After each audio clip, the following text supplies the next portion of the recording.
Class अब हो रही है स्टार्ट।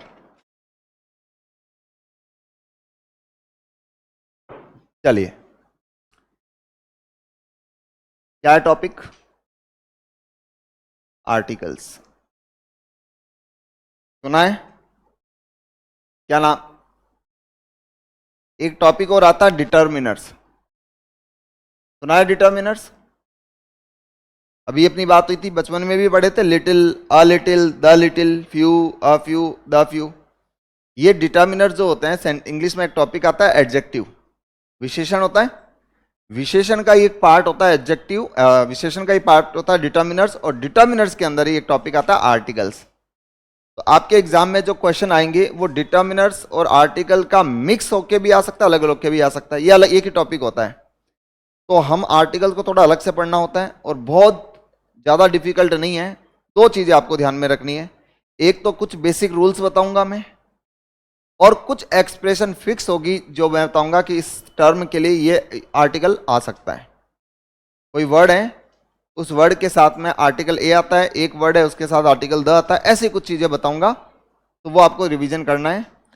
चलो, तो आर्टिकल्स में हम लोग क्या पढ़ते हैं? तीन तरह के वर्ड्स हैं, ए एन द। टाइप्स, कितने टाइप्स होते हैं आर्टिकल्स के? एक इनडेफिनिट, ये तो तीन आर्टिकल हैं।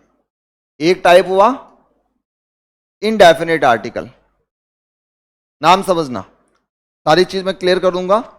एक बार जितना आता है हम उसी के अकॉर्डिंग चलते हैं। हमने कहा आर्टिकल तीन वर्ड्स है हमारे पास इंग्लिश में, ए एन द, ये तीन वर्ड्स हैं, इनको आर्टिकल्स की कैटेगरी में रखते हैं। इनको ही अगर क्लासिफाई करें, टाइप्स इनके डिस्कस करें, तो तीन टाइप है आपके। इंडेफिनिट आर्टिकल, इंडेफिनिट आर्टिकल जिसमें स्टडी किसकी करते हैं हम लोग? ए और एन की। इसमें हम ये लोग पढ़ते हैं कि कौन से वर्ड जिसके साथ ए और एन का यूज किया जाएगा। एक सेकंड कंडीशन बनती है डेफिनेट आर्टिकल। क्या होती है डेफिनेट आर्टिकल? जिसमें हम स्टडी किसकी करते हैं? The key. और एक थर्ड आर्टिकल बनता है जिसको जीरो आर्टिकल कहते हैं। जीरो आर्टिकल का मीनिंग जहां पर कोई भी आर्टिकल यूज नहीं होता। जल्दी आओ भाई, जल्दी आओ, बैठो जल्दी, चाय आ रही है आप लोगों के लिए। देखो, एक आपके लिए चीजें थोड़ी ऐसे आसान हो जाती है। आपके एग्जाम में क्वेश्चन आते हैं जिसमें चार ऑप्शंस आते हैं, फिल इन द ब्लैंक्स वाले आते हैं। ऑप्शन जो दिए होते हैं उससे पता चल जाता है कि क्वेश्चन आर्टिकल का होगा या टेंस का होगा या प्रेपोजिशन का पता चल जाता है। एग्जाम में जो भी क्वेश्चन आया, ध्यान रखना, वहां पर चार कंडीशन बनेगी। या तो वहां क्या लगेगा? आर्टिकल ए, या लगेगा एन, या लगेगा द, या फोर्थ जीरो आर्टिकल। कहने का मतलब ऐसी भी सिचुएशन बनेगी कि वहां पर आपको यह भी मार्क करना है कि यहां पर इस सेंटेंस में किसी तरह का कोई आर्टिकल नहीं आएगा। जब मैं आर्टिकल की बात कर रहा हूं तो एक चीज हमेशा ध्यान रखना है कि आर्टिकल के बाद जो भी वर्ड आएगा that will always be a noun. Article के बाद हमेशा क्या आएगा? आर्टिकल के बाद हमेशा नाउन आएगा। और यह आर्टिकल का जो यूज होता है वो ये बताएगा कि इसके बाद आने वाला नाउन किस कैटेगरी का होगा। और नाउन कौन सी कैटेगरी होती है? नाउन सिंगुलर होता है, नाउन प्लूरल होता है, नाउन काउंटेबल होता है, नाउन अनकाउंटेबल होता है। ऐसे नाउन की अलग अलग कैटेगरी होती है जिनको अभी धीरे धीरे अपन पढ़ते रहेंगे। तो आपको एक ही चीज अभी ध्यान रखनी है इसमें कि आर्टिकल के बाद हमेशा आता है नाउन। और आर्टिकल के तीन टाइप से, इनडेफिनेट आर्टिकल जिसमें स्टडी किसकी करते हैं? ए और एन की। डेफिनेट आर्टिकल में हमने पढ़ा द, और जीरो आर्टिकल में हमने पढ़ा यानी जहां पर कोई आर्टिकल का यूज। अब एग्जाम में जो चार ऑप्शन आएंगे उसमें एक ऑप्शन होगा आपका नो आर्टिकल, या हो सकता है जीरो आर्टिकल, या लिखा हुआ हो सकता है नो आर्टिकल इज रिक्वायर्ड। ठीक है। अब एक चीज और है, जब इनडेफिनेट शब्द हमने लिखा, इनडेफिनेट का मीनिंग क्या हुआ? अनिश्चित। और डेफिनेट का मीनिंग क्या हुआ?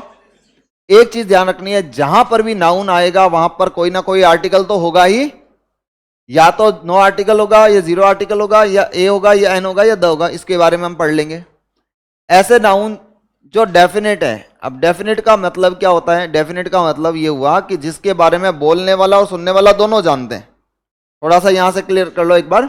डेफिनेट का मीनिंग हुआ जिसके बारे में स्पीकर और लिसनर बोलने वाला और सुनने वाला दोनों ही जानते हैं ऐसे नाउन्स होते हैं डेफिनेट आर्टिकल्स, और उस सिचुएशन में हम आर्टिकल क्या लगा देंगे वहां पर, द।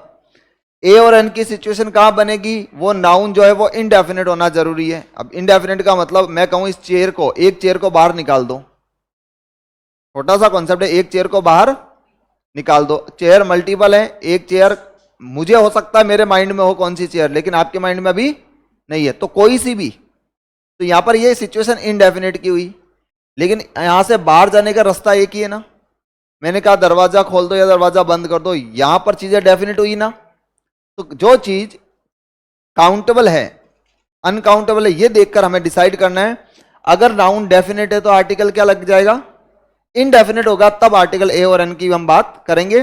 पहले हम स्टार्ट करते हैं इनडेफिनेट आर्टिकल से। 3 कंडीशन बताऊंगा, वो फॉलो कर लोगे तो आपको सारे रूल्स पढ़ने की जरूरत ही नहीं पड़ेगी। इनडेफिनेट आर्टिकल का यूज कहां कहां होता है।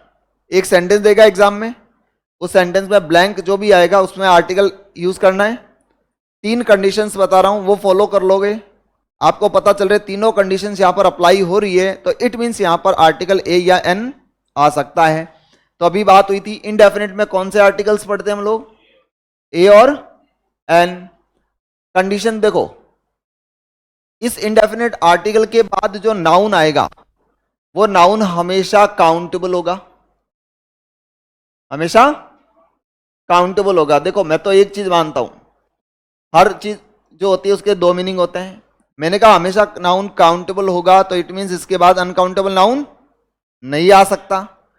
इसके बाद आने वाला जो नाउन है वो हमेशा सिंगुलर होगा, क्योंकि ए और एन का मीनिंग 1 होता है ना, 1, तो ऑब्वियसली इसके बाद आने वाला नाउन कैसा होगा, सिंगुलर होगा। और थर्ड कंडीशन बनी कि इसके बाद जो नाउन आएगा वो नाउन अनस्पेसिफिक होगा। अब अनस्पेसिफिक का मीनिंग क्या हुआ, स्पेसिफिक का मीनिंग तो हो गया विशेष, जिसके बारे में वही आप और लिसनर और स्पीकर दोनों जानते हैं। भैया वो आपके हाथ में जो पेन है ना, आपके हाथ में जो पेन है वो दे दो इधर, ये स्पेसिफिक हुआ ना, ये वाली कंडीशन हुई ना स्पेसिफिक, जिसके बारे में लिसनर और स्पीकर दोनों ही जान गए। वो जो सिचुएशन होगी वो स्पेसिफिक बन गई। अगर ऐसी सिचुएशन बनती है तो यहां पर आर्टिकल ए और एन, क्योंकि इसकी कंडीशन क्या है कि उस नाउन का क्या होना जरूरी है, अनस्पेसिफिक का मतलब जिसको इंडेफिनिट कहते हैं। ए और एन का जो यूज होता है वो एक्चुअली वो कोई के अर्थ में होता है, एक तरह से मतलब कोई भी इंसान, कोई भी पर्सन, ऐसे। अब जैसे मैं एक सेंटेंस लिखता हूं, देखो, रोज स्मेल्स स्वीट। जैसे हमने एलिमिनेशन मेथड अप्लाई किया, अब उसमें अगर मैं कहूं कि रोज स्मेल स्वीट, 4 आर्टिकल है हमारे पास, ए एन द और नो आर्टिकल। इस वर्ड को देखकर आपको डिसाइड करना है कि आर्टिकल कौन सा लगेगा। सबसे पहली कंडीशन, क्या रोज नाउन होता है क्या, रोज वर्ड जो है वो फ्लावर का नेम है, एक नाउन है। दूसरी कंडीशन, क्या रोज काउंटेबल है, 1 2 3 4 में काउंट कर सकते हैं, हो सकता है। क्या रोज सिंगुलर है, एक वचन हुआ ना, तो रोज एक वचन है, सिंगुलर है, ठीक है। और थर्ड कंडीशन, क्या रोज स्पेसिफिक है, क्या मैंने किसी विशेष रोज की बात की, क्या किसकी बात कर रहा हूं, मैंने कहा कोई भी रोज, कोई भी जो रोज है उसकी स्मेल कैसी होती है। तो इट मींस क्या तीनों कंडीशन अप्लाई हो रही है क्या, तो इट मींस हम आर्टिकल ए और एन में से अप्लाई कर देंगे। अभी हम क्या लगा रहे हैं, ए और एन के बीच में डिफरेंस क्या होता है वो आपको कुछ पता है, कुछ हम क्लास में भी डिस्कस करेंगे। लेकिन जैसे ही अगर मैं ये लिखता कि रोजेस स्मेल, या स्मेल्स आएगा, रोजेस स्मेल स्वीट। अब अगर मैं यहां लगाना चाहूं आर्टिकल ए और एन, पहली कंडीशन बन रही है नाउन काउंटेबल है लेकिन नाउन सिंगुलर, तो इसका मतलब ए और एन का यूज पॉसिबल नहीं है, तो यहां पर ए और एन तो नहीं लग सकता। मैंने लिखा कि water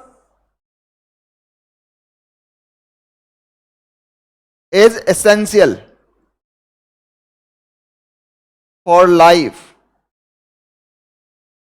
water is essential for life।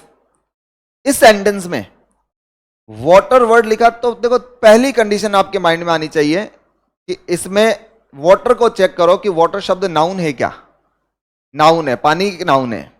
दूसरी चीज सीक्वेंस में देखो क्या काउंटेबल है, वाटर काउंटेबल, इसको काउंट नहीं कर सकते, अनकाउंटेबल नाउन की कैटेगरी में आता है, तो ए और एन का यूज पॉसिबल नहीं है। वो कंडीशन छोड़ो, अब आगे अपन जाकर देखेंगे कि द लगेगा या नहीं लगेगा, वो बाद की बात है। ए और एन तो नहीं आ सकता, लेकिन मैंने लिखा कि roses in your garden are beautiful.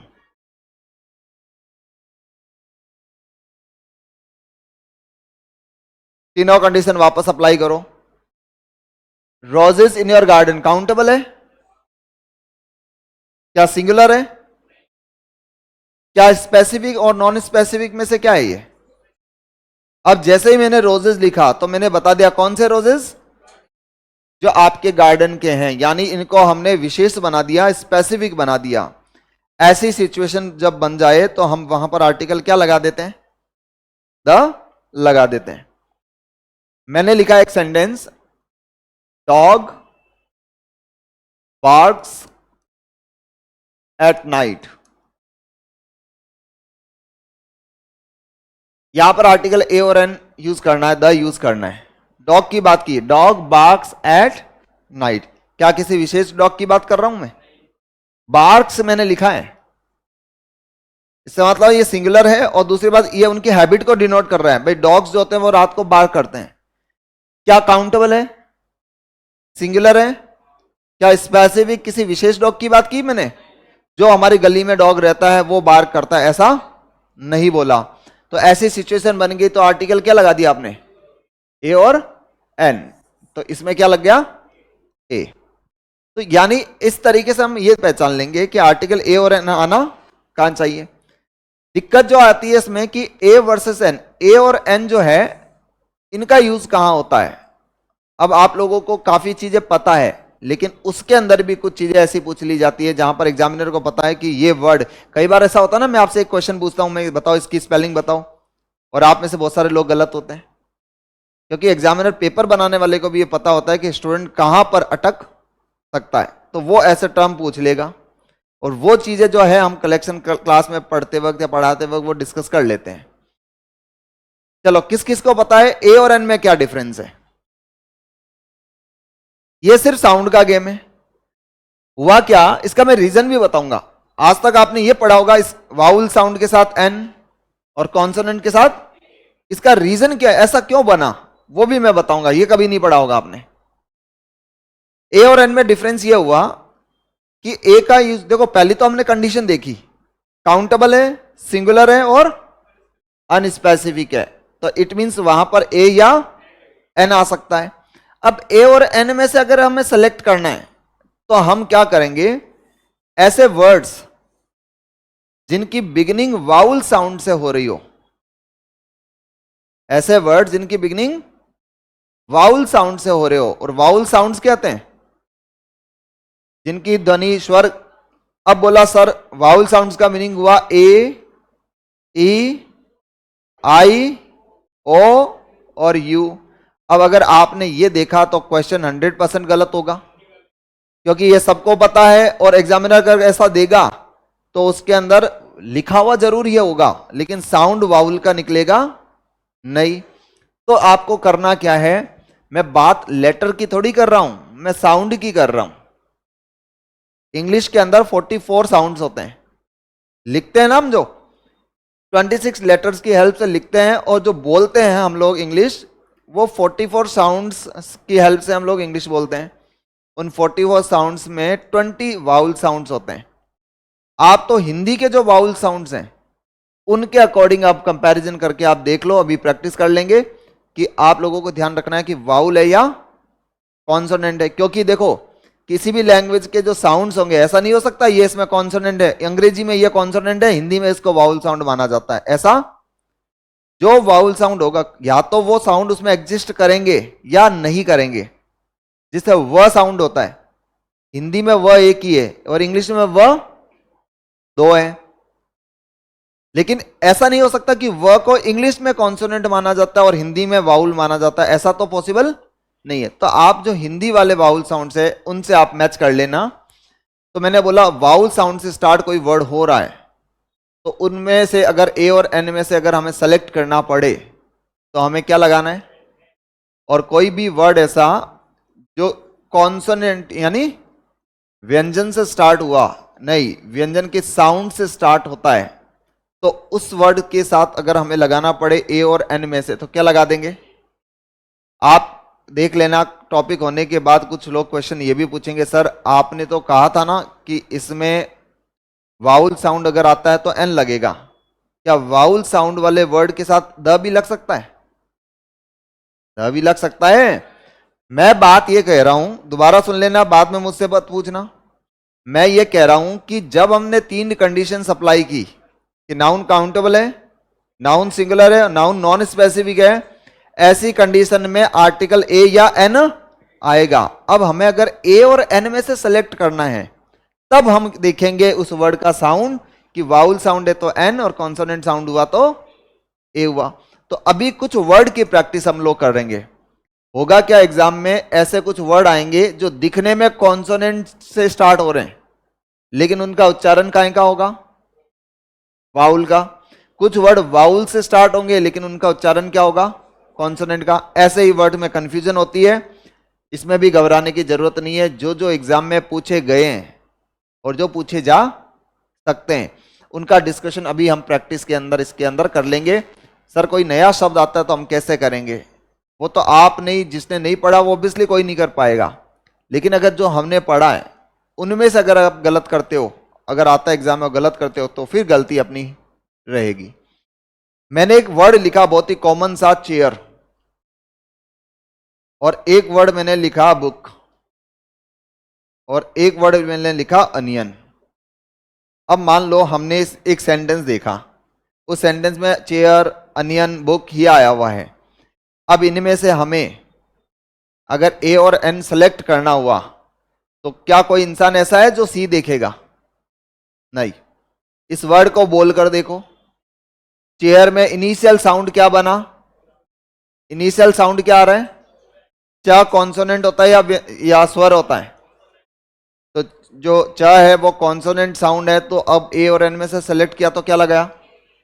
Book में अगर हमने देखा इनिशियल साउंड क्या बना, तो ब कॉन्सोनेंट होता तो क्या लगाया, और अनियन में इनिशियल साउंड क्या है, क्या लगा दिया, ए या एन। ये वो चीज है जो हमने 3rd क्लास में भी पढ़ा था। सी से स्टार्ट हो रहा है तो यहां पर ओ से स्टार्ट हो रहा है, ए ई आई ओ यू बताया तो हमने वो कर लिया, लेकिन आपको फिर भी वो नहीं देखना, आपको तो इस वर्ड को प्रोनाउंस करके ही देखना है। एक वर्ड मैंने लिखा एमए और एक वर्ड मैंने लिखा बीए। अब एमए और बीए शब्द लिखे हुए हैं, डिग्री जो होती है उनको काउंट करते हैं, 1 एमए 2 एमए 3 एमए हम बोलते हैं। अब एमए शब्द मैंने बोला, आपको एम नहीं देखना, आपने जब इस वर्ड को प्रोनाउंस क्या किया तो एमए प्रोनाउंस किया तो सबसे पहला इनिशियल साउंड क्या आया, ए स्वर होता है या व्यंजन होता है, तो वाउल साउंड हुआ तो ए या एन। जब आपने बीए बोला तो क्या लगा, तो ब साउंड आया, तो बोलो क्या लगा दिया आपने, आपने लगा दिया अ बीए और an B A, an M A. Word आया आपके सामने एक्सरे। अब एक्सरे में पहला साउंड क्या आया, a initial sound vowel sound है, क्या लगा दिया, एन एक्सरे। एक वर्ड आया E U R O P E A N. अब किसी ने इसको यूरोपियन बोला है क्या, यूरोपियन होता है। अब यूरोप साउंड अगर हमने बोला यूरोपियन, तो इनिशियल साउंड क्या बना इसमें, अब इनिशियल यह साउंड बना, सबसे पहला शुरुआती साउंड अगर यह बन रहा है, और यह स्वर होता है या व्यंजन होता है, व्यंजन यानी कॉन्सोनेंट होता, तो अगर इसमें से अप्लाई करना हुआ तो क्या लगाया।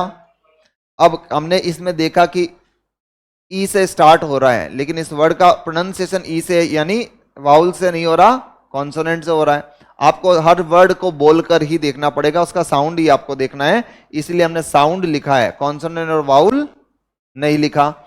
एक वर्ड आता है आपके सामने यूनिवर्सिटी, अब यूनिवर्सिटी शब्द बोला आपने, लॉजिक लगाओगे, पढ़ के देखोगे यूनिवर्सिटी, तो सबसे पहला साउंड क्या आया? यह साउंड आया। अब यू को देखोगे तो गलती करोगे, लेकिन बोलकर देखा तो यह साउंड, यह वाउल या कॉन्सोनेंट, क्या लगा देंगे? लेकिन वही मैंने यूनिफॉर्म बोला तो, अब यूनिफॉर्म में यू आया या यह आया साउंड, तो यह कॉन्सोनेंट है या वाउल है? ए या एन? ए लगा दिया। एक शब्द आता है वर्ड अम्ब्रेला, अम्ब्रेला में भी यू आ रहा है, लेकिन जब उच्चारण किया तो क्या साउंड बना? तो क्या लगा, ए या एन? एन अम्ब्रेला होता है। एक वर्ड आता है USHER, इसका प्रोनाउंसिएशन होता है अशर। कौन होता है अशर? वो हिंदी वाला असर नहीं है, ये इंग्लिश का अशर है। मूवी देखने गए हो कभी? जैसे ही आप उस स्क्रीन रूम में एंटर होते हो तो एक आदमी जिसके हाथ में टॉर्च होती है, वो इस टिकट के ऊपर लाइट डालकर फिर आपको है ना सीट बताता है कि थर्ड रो में जाकर बैठ जाओ, उस आदमी को अशर कहते हैं। जो आदमी आपको रास्ता बताता है थिएटर के अंदर, उस आदमी को क्या बोलते हैं? अशर। तो एक तरह से डायरेक्शन बताने वाले व्यक्ति को क्या बोलते हैं? अशर। अब अशर शब्द मैंने बोला, ए या एन? एन अशर। तो क्या मैं ये मान सकता हूं एन? क्या बात है, शाबाश। क्या मैं ये मान सकता हूं कि आप ये AEIOU को देखने की हैबिट अब रखो, मतलब आपके अंदर है ही नहीं और आप ये हैबिट रखोगे ही नहीं? अब सवाल पता है क्या है कि सर ये तो चलो हमें आता है जो हमने बता दिया, जैसे अशर का मान लो मैं नहीं बताता और आपको भी नहीं पता होता तो आप गलत कर सकते थे। इसीलिए जो चीज आपको नहीं लग रही है, अब आपको अम्ब्रेला का पता था, यूनिवर्सिटी का पता था, अशर शब्द आपको लगा कि ये नया है, तो इसको नोट करते वक्त थोड़ा सा स्टार बना लेना ताकि आपको आगे रहे कि इस वर्ड के बारे में ध्यान रखना है। ऐसे ही एक वर्ड आता है HONEST, ऑनेस्ट बॉय आया मान लो। तो अब भले ही कुछ लोग अगर इसको बोलते हैं जैसे हॉनेस्ट, बट इसका प्रोनाउंसिएशन हॉनेस्ट नहीं है। आप इसको सही से उच्चारण करोगे तो दिस इज ऑनेस्ट। क्या है? अब ऑनेस्ट मैंने बता दिया और आपको पता चला कि इसका सही प्रोनाउंसिएशन ऑनेस्ट है, तो ए या एन? इंक?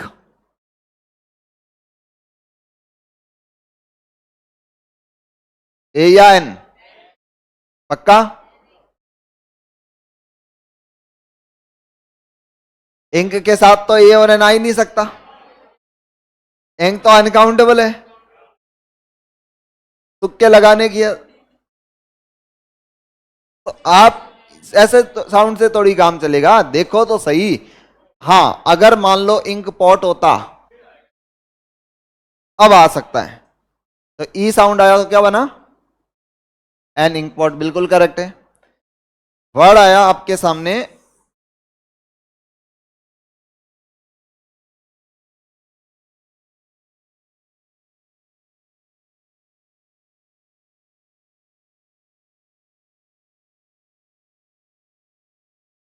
पता होगा तो सेकंड्स लगेगा। अब हुआ क्या देखो, ये जो वर्ड दिया हुआ है EWER, इसका सही उच्चारण है यूअर। क्या है? यूअर। अब यूअर अगर हमने बोला ए या एन?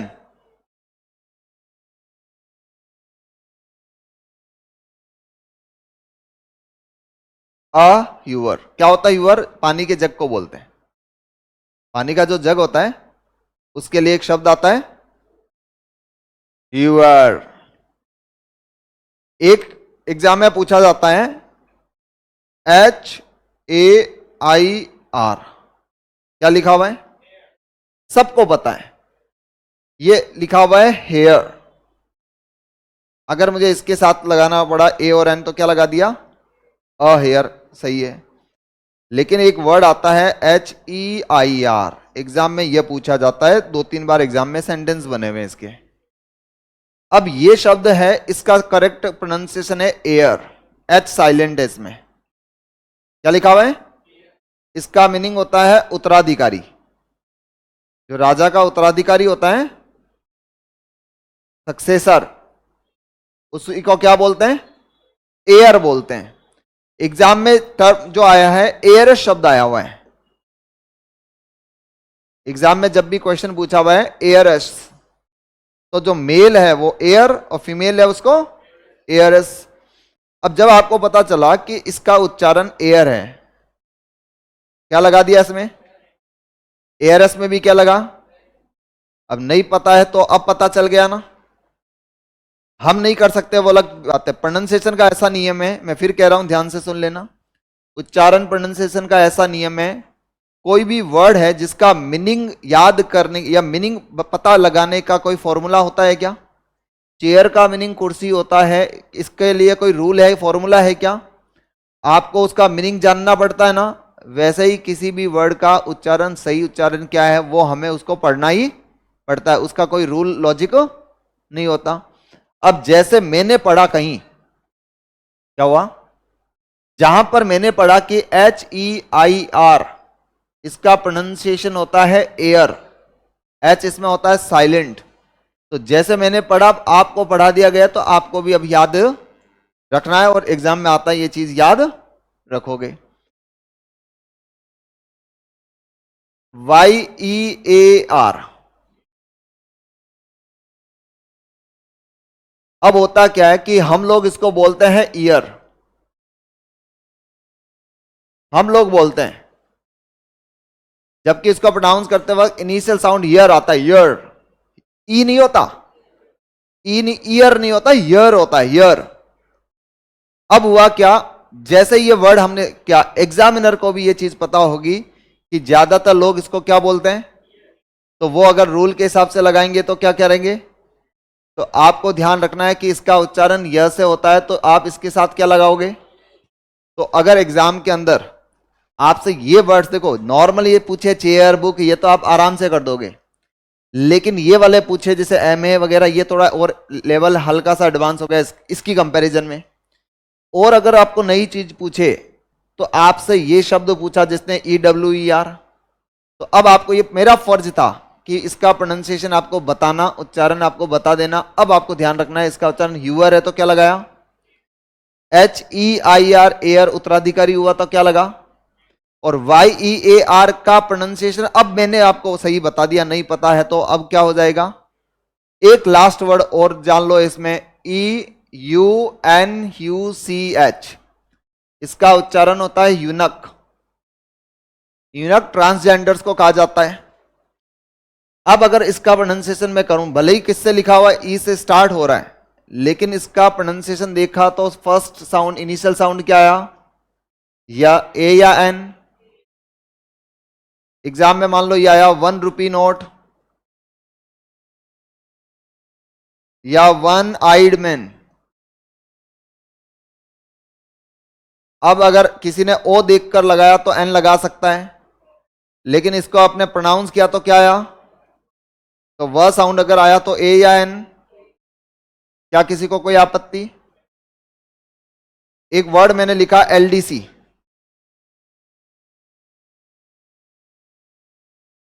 ए या एन?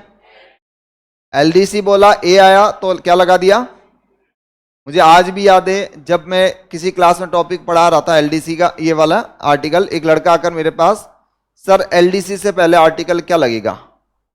तो आप, मैंने वही बताया जो आपने बताया, क्योंकि मैं सही था। LDC के साथ लगेगा एन। क्या चेक किया आपने?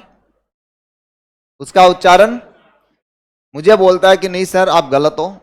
मैंने कहा भैया क्यों गलत है? कि LDC से पहले एन नहीं, LDC से पहले ए आएगा। मैं जिद नहीं करता कभी, मैं एक मौका देता हूं उसको। मैंने कहा एक काम कर, गलत तो तू है डेफिनेटली, तो एक बार दोबारा जाकर चेक करना क्या तूने एन पढ़ा है क्या वहां पर, या ए पढ़ा है। नेक्स्ट डे वो एक नोटिफिकेशन लेके आया, कोई वैकेंसी आई हुई थी, उसके अंदर लिखा हुआ था लोअर डिवीजन क्लर्क। बोला सर अब देखो इसमें यहां पर ए लिखा हुआ है, तो मैंने कहा दादा ये लोअर डिवीजन क्लर्क है।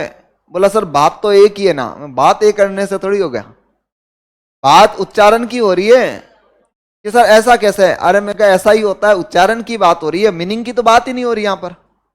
भाई एलडीसी और लोअर डिवीजन क्लर्क जो है एक ही है, लेकिन जब हमने इसको देखा ए साउंड आया, इसका देखा तो हमने ल साउंड क्रिएट हुआ है। एलडीसी तो एनएलडीसी, और लोअर डिवीजन क्लर्क में हमने देखा तो फिर ऐसे। तो मैं अगर इसको भी लिखूं एमए को मास्टर ऑफ आर्ट्स, तो इसमें भी क्या लगेगा, ए लगना चाहिए। क्या बात समझ में आई? मैं फिर कह रहा हूं ध्यान से, आपके एग्जाम में ऐसे जो लेटर्स आते हैं जो वाउल से स्टार्ट हो रहे हैं वो साउंड कॉन्सोनेंट का आता है, या कॉन्सोनेंट से स्टार्ट हो रहे हैं वाउल साउंड आता है। उसमें जनरली जो वर्ड जिस तरीके से आते हैं वो एक तो या तो ये वाला आता है, या एक ये होगा, और एक ये वाला आता, वन आइड मैन और 1 रुपी नोट। इस तरीके से एग्जाम में ये चीजें पूछी जाती है। बाकी इसमें और दिक्कत वाली आपको आएगी नहीं। ऐसा नहीं है कि आपको कोई मेडिकल का कोई डिफिकल्ट टर्म पूछ लेगा जिसका उच्चारण ऐसा नहीं होगा, देगा वही जो नॉर्मल होगा, और जो हम नॉर्मल एग्जाम में पूछे जा चुके हैं, या गाइड्स में होता है, बुक्स में होता है, या हमें पता होना चाहिए। क्योंकि वो टॉपिक क्या पढ़ा रहा है आपको, आर्टिकल का यूज पूछ रहा है, वो प्रोनाउंसिएशन आपसे नहीं पूछ रहा। तो क्या मेरी ये बात समझ में आ गई? दोबारा एक बार देख लो। आर्टिकल में 3 आर्टिकल हमने पढ़े, A N, indefinite article A N, definite में हुआ द, और थर्ड कंडीशन क्या बन गई, इनडेफिनेट आर्टिकल के रूल्स आपको पढ़ने की जरूरत ही नहीं पड़ेगी ज्यादा। इतनी सी बात ध्यान रखनी है, जहां पर नाउन क्या हुआ, काउंटेबल, नाउन हुआ सिंगुलर, नाउन हुआ अनस्पेसिफिक, वहां पर आर्टिकल ए और एन लगाया। फिर हमने देखा ए और एन में क्या डिफरेंस है, तो वाउल साउंड और कॉन्सोनेंट साउंड का मैटर हुआ। अब बस एक छोटी सी चीज एक दो देख लो, कई बार कंफ्यूजन हो जाती है, इसलिए हमें ये चीज याद रखने के लिए पढ़नी होती है। जैसे सेंटेंस के अंदर आपको वन या पर का या ईच का सेंस कहीं भी बने, वहां पर हम आर्टिकल ए या एन का यूज कर सकते हैं ना। जैसे मैं बोलूं 1 रुपी, समझना इसको, क्या 1 रुपी को मैं अ रुपी बोल सकता हूं क्या? अ रुपी भी हो सकता है ना, गिव मी अ रुपी। अगर मैं 100 बोलता हूं तो 100 की जगह मैं क्या बोल सकता हूं, जैसा हम हिंदी में बोलते हैं ना 100 रुपए, अब हमने 100 रुपए बोला है, सही टर्म 100 रुपए, ऐसा ही हुआ। तो वैसे ही जब हमने 100 बोला, 100 का मतलब 100 हुआ, तो 100 या 100। अगर मैं 1 किलो बोलता हूं सेंटेंस में, तो 1 किलो की जगह मैं क्या बोल सकता हूं, आ किलो भी हो सकता है। सेंटेंस में आया ही अर्न्स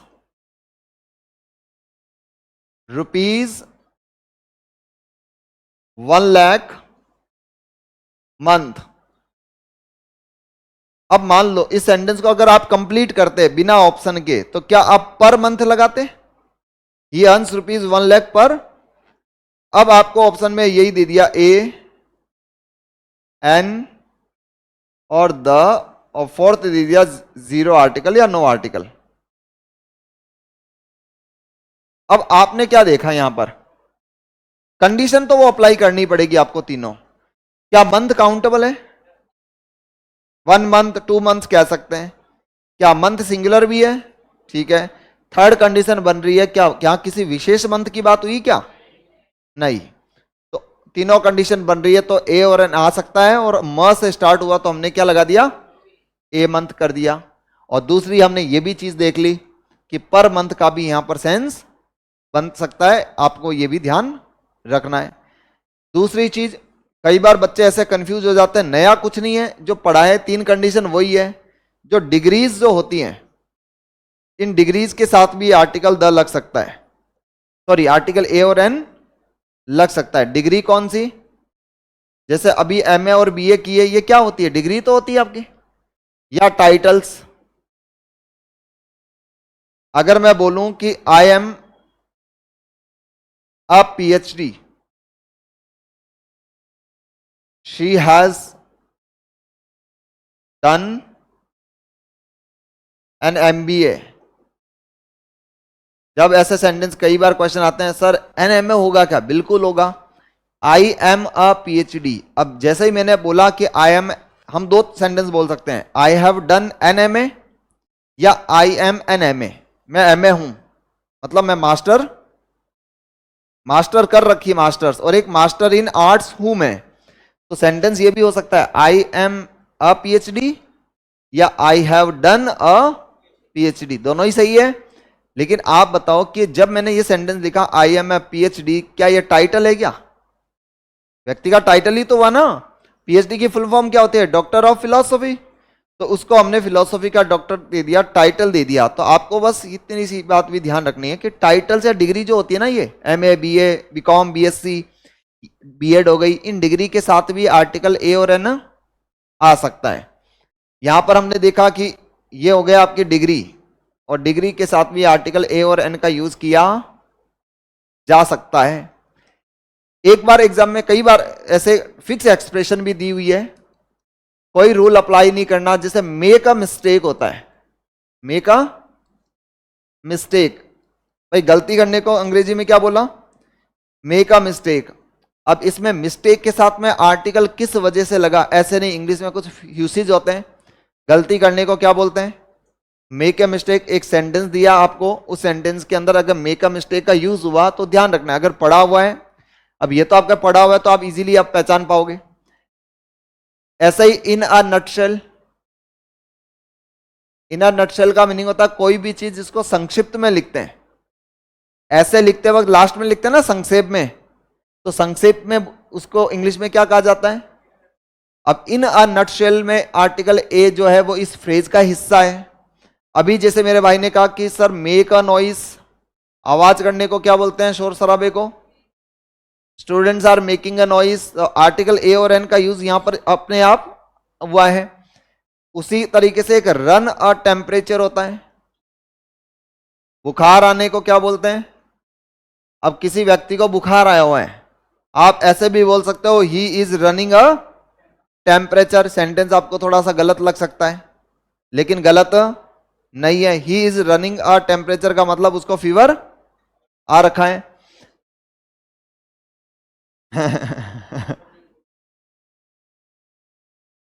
देखो ध्यान रख लेना, हैज ए कोल्ड और हैव अ हेडेक, अगर रूल के हिसाब से करोगे तो डेफिनेटली गलत होगा। इसलिए ये चीज बढ़ा दी गई है। ध्यान रखना है कि कोल्ड क्या होता है? जुकाम लगता है, उसको कोल्ड कहते हैं। तो कोई व्यक्ति को कोल्ड लगा हुआ तो कह सकते हैं I have a cold, I have a cold. अब कोल्ड वैसे बीमारी होती है कि सर बीमारी को तो काउंट नहीं करते हम। इसीलिए मैंने कहा था अभी शुरुआत में कि रूल्स के साथ साथ कुछ ऐसे फिक्स्ड यूसेज होंगे जो आपको ध्यान रखने। तो आपको ध्यान रखना है कि भाई मेक अ मिस्टेक, एग्जाम में इसी को सेंटेंस में फ्रेम करके दे दिया तो मेक अ मिस्टेक में आर्टिकल लगा दिया, इन अ नटसेल में लगा दिया, मेक अ नॉइस में लगा दिया, रन अ टेम्परेचर में लगा दिया, हैज अ कोल्ड में लगा दिया, और हैज और हैव अ। एक सेंटेंस आपने सुना होगा, a little learning is a dangerous thing, सुना है ना? अब एग्जाम में ऐसी चीजें भी दे दी जाती है जिनका आर्टिकल से कोई वास्ता नहीं है, पूरा सेंटेंस देकर यहां ब्लैंक कर देगा। तो लिटिल अ लिटिल वाला की जगह वो आर्टिकल वाला ये चीज पूछ सकता है। एक लास्ट लाइन लिख लेना, आपने कभी सुना होगा a thing of beauty. A thing of, कहां पढ़ी आपने? जस्ट सुनते रहते हैं, 12th क्लास में पढ़ी थी आप लोगों ने। 12th क्लास की बुक में एक पोएम है a thing of beauty, flamingo में है, जो जॉन कीट्स, जिसकी सिर्फ 25 साल की एज में डेथ हो गई थी, वो इंसान जिसकी ये लाइन पूरी दुनिया में फेमस है, a thing of beauty is a joy. तो ये भी एक फिक्स यूसेज है, एग्जाम में कई बार कोटेशन में से यूज कर दी जाती है, तो आपसे ब्लैंक करके ये पूछा जा सकता है, ये ध्यान रखना है। इसको नोट कर लो और रिवाइज करते वक्त, पढ़ते वक्त, लर्न करते करते नोट करना इनको। सॉरी,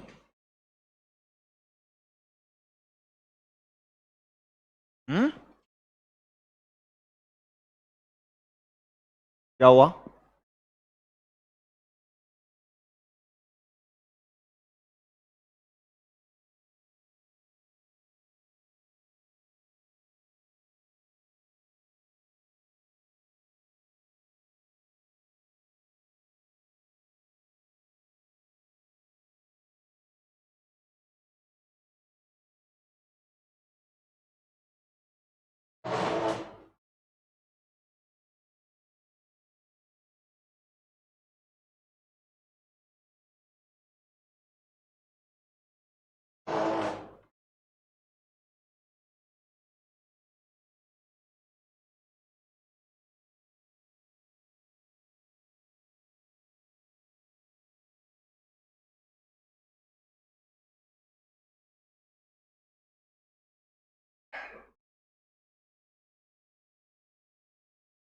क्या हुआ?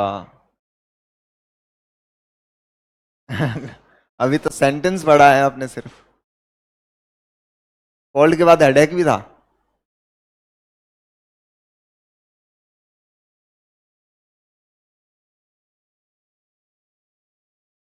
हो गया ना ये तो।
क्योंकि रोज, रोज जो वर्ड है, रोज भी तो क्या हुआ, कोई सा भी हुआ ना, रोज है। रोज कैन बी एनी। जैसे आपका नाम क्या है? अब राकेश, क्या राकेश कैन बी एनी? अगर ऐसी सिचुएशन बन सकती है तो फिर उसके साथ तो आर्टिकल ए और एन आ सकता है।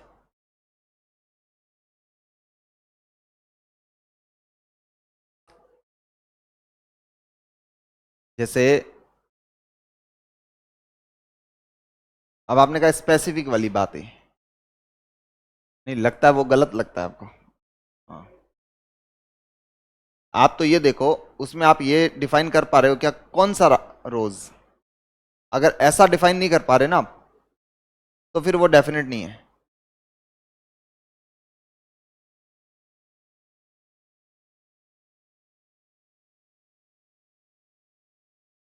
ऐसे तो हर एक चीज के साथ हो सकता है, किसी भी चीज के साथ। काऊ के साथ ले लो, काऊ शब्द भी बोले कि एनिमल की जगह हमने काऊ बोल दिया, वो विशेष हो गया। लेकिन हमने काऊ को डिफाइन नहीं किया, कौन सी काऊ? हाँ, रामू की काऊ। हो गया।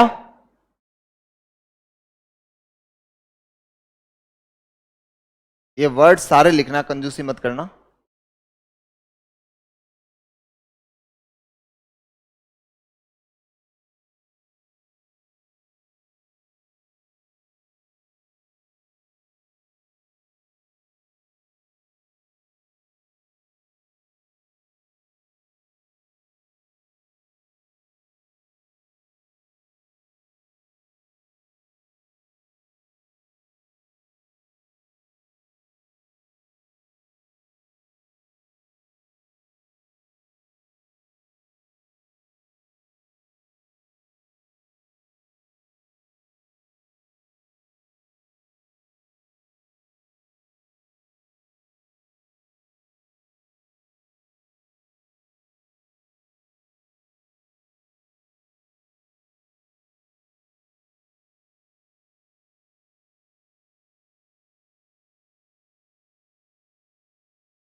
ये अशर पर इतना डिस्कशन कैसे हो रहा है?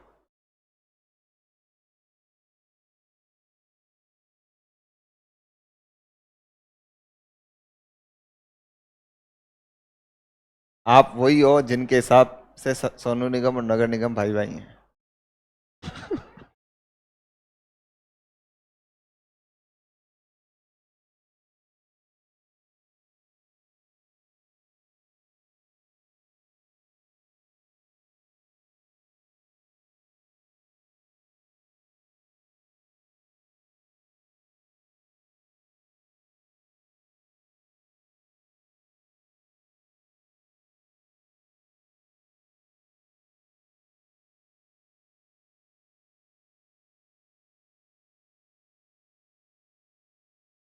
होगा।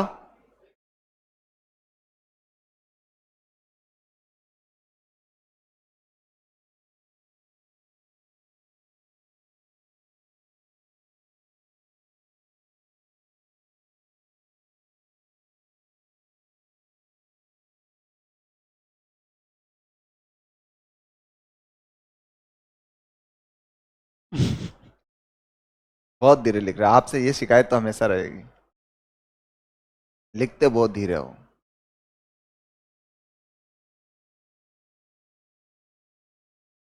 मैंने बताया था ना, वही है बस।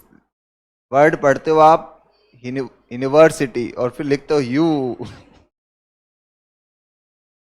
पूरा वर्ड पढ़ो, नहीं तो कम से कम टुकड़ों में उसका हाफ यूनिवर्सिटी।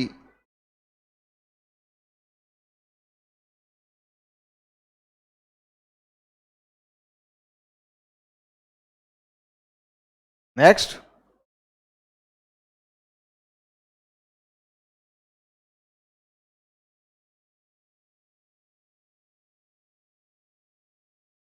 वो बॉस इजाजत देंगे तब। नेक्स्ट। लो।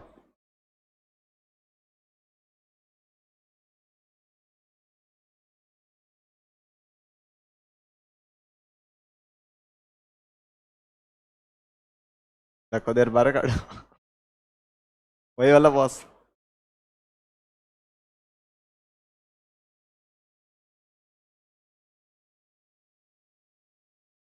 इनके प्रोनाउंसिएशन भी साथ में लिख लेना, जिनका साथ में हमने हिंदी में लिखा है।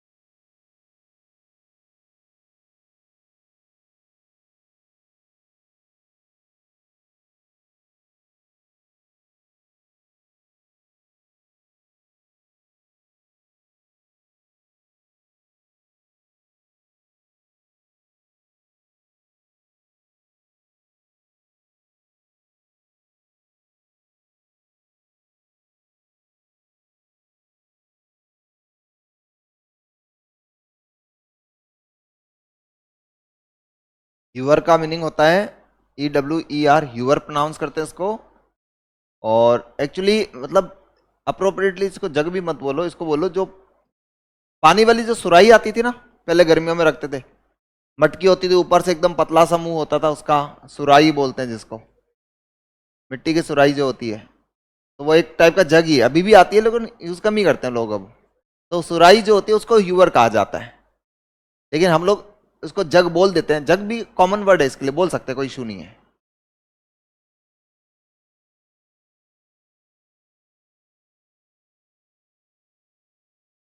एयरस, HEIR, एयर तो हुआ उत्तराधिकारी। नहीं नहीं, एयरस ये ना, जैसे ये एयर हुआ तो ये एयरस, उत्तराधिकारिणी एक तरह से।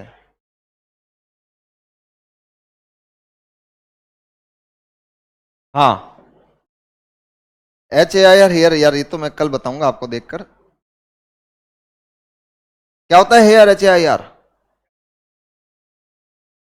वही है। उन्होंने ये सोचा कि सर ने लिखा है तो इतना सिंपल वर्ड थोड़ी लिखेंगे, कुछ इसका मीनिंग अलग होगा तभी लिखा होगा।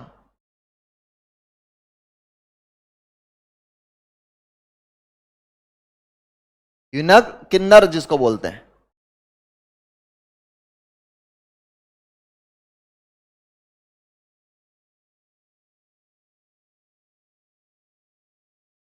नेक्स्ट।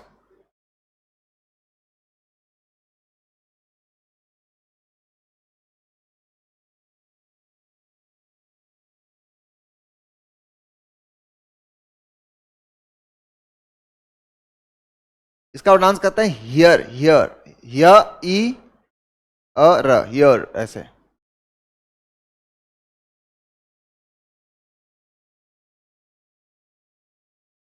HOUR NR।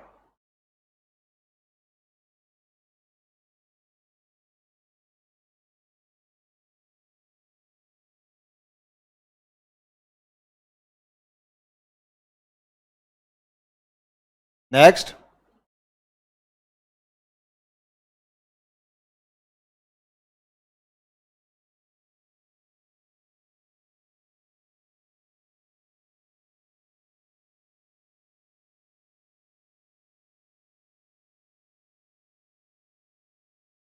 आप जा सकते हो।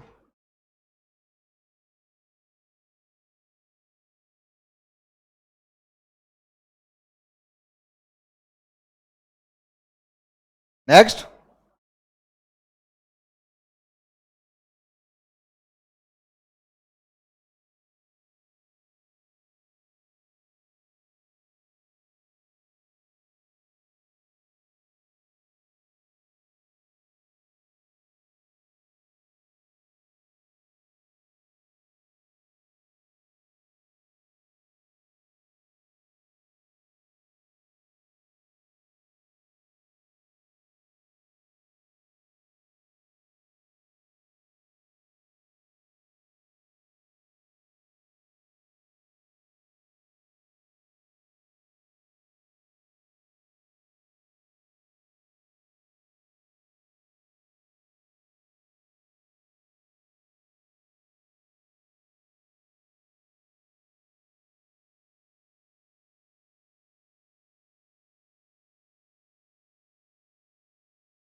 ये हो गया ना ये वाला तो। एक सेकंड रुक जाओ, जहां हो वही रुक जाओ एक बार।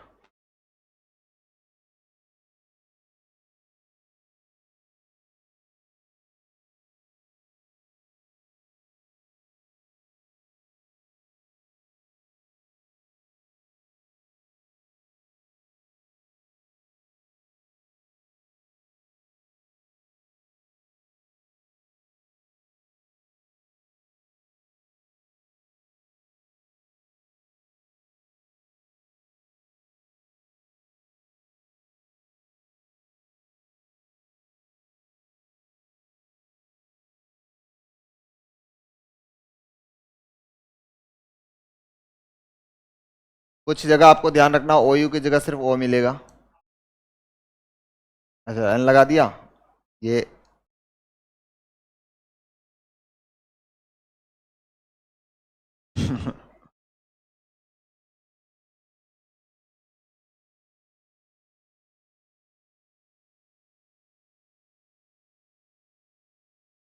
एक बार देखना इधर, मैं जो कहना चाह रहा हूं, हर एग्जाम का एक अलग नेचर है। राजस्थान में दो तरह के एग्जाम्स, एक तो आरपीसी कंडक्ट करवाता है और एक वो अधीनस्थ बोर्ड। आरएसएसबी फुल फॉर्म क्या अजीब सी है, याद ही नहीं रहती, R S triple S B ऐसा कुछ। तो आरपीसी के जो क्वेश्चंस होते हैं वो एमसीक्यू बेस्ड ज़्यादा होते हैं और कंपैरेटिवली इजी होते हैं उसकी कंपैरिजन में।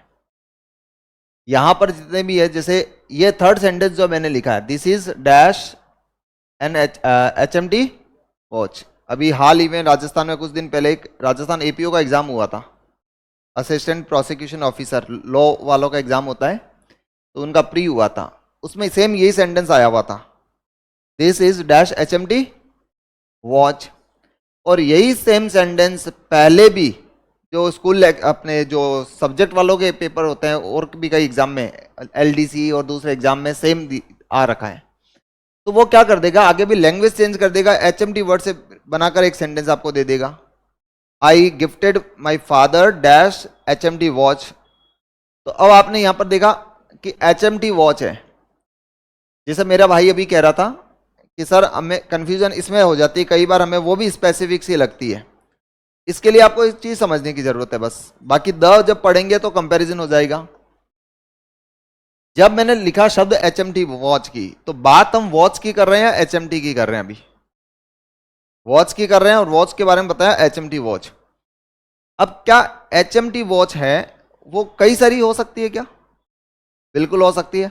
दुनिया में बहुत सारी एचएमटी वॉच है और हमने उनमें से एक एचएमटी वॉच, समझना इस चीज को, उसमें से एक एचएमटी वॉच जो कि यह है, या मैंने अपने फादर को एचएमटी वॉच गिफ्ट की, तो मैं क्या कहना चाह रहा हूं कि there are so many HMT watches in the world and I gifted him one out of them.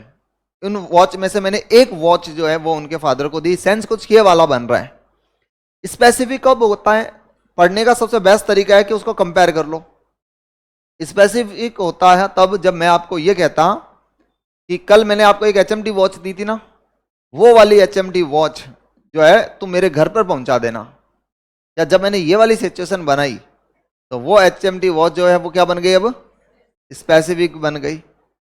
तो यहां पर आपने अभी देखा कि एचएमटी वॉच को यहां पर स्पेसिफिक नहीं किया हुआ है, मैंने तो बस एक बता दिया कि ये एक कोई एचएमटी वॉच है। अब मुझे ए और एन में से अप्लाई करना है, तो एचएमटी में ए आया तो क्या लगाया हमने, एन एचएमटी वॉच। इसके ऊपर आया हुआ it is dash honorary post. अब इसको हॉनररी नहीं बोला जाता क्योंकि जो शब्द होता है HONOUR, या इसको हॉनर नहीं कहा जाता, दिस इज ऑनर कहा जाता है। Honour, it's my honour. क्या लगा इसमें? क्या होती है ऑनररी? क्या होता है? This is an honorary post. अगर कोई पोस्ट ऑनररी है तो वो सिर्फ सम्मान, उसमें सम्मान मिलता है, मान दे बिल्कुल भी, वो पोस्ट जिसके लिए कोई पैसा नहीं मिलता। He will return in dash R. इसको जब प्रोनाउंस करते हैं, देखो हम चलो आवर लिख देते हैं इन एन आर, इसका सही प्रोनाउंसिएशन होता है आवर, आ उ अ ऐसे आवर। आप तो छोड़ो, आप तो इसको देखो, एच साइलेंट है, क्या लगा इसमें, एन आर। इसी टाइप के जब ए और एन वाली जब कंडीशन बनती है तो इसी टाइप की चीजें जो एग्जाम में पूछी जाती है। कई बहुत सिंपल आते हैं, कई बार बस वो वर्ड डिफिकल्ट आ जाता है, प्रैक्टिस से वो सारी चीज कवर हो जाती है। क्लियर हुई बात? चलो बाकी कल हम करेंगे द के यूसेज को।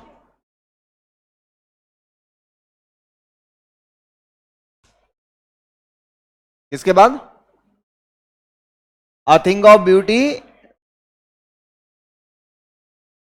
Is a joy for ever.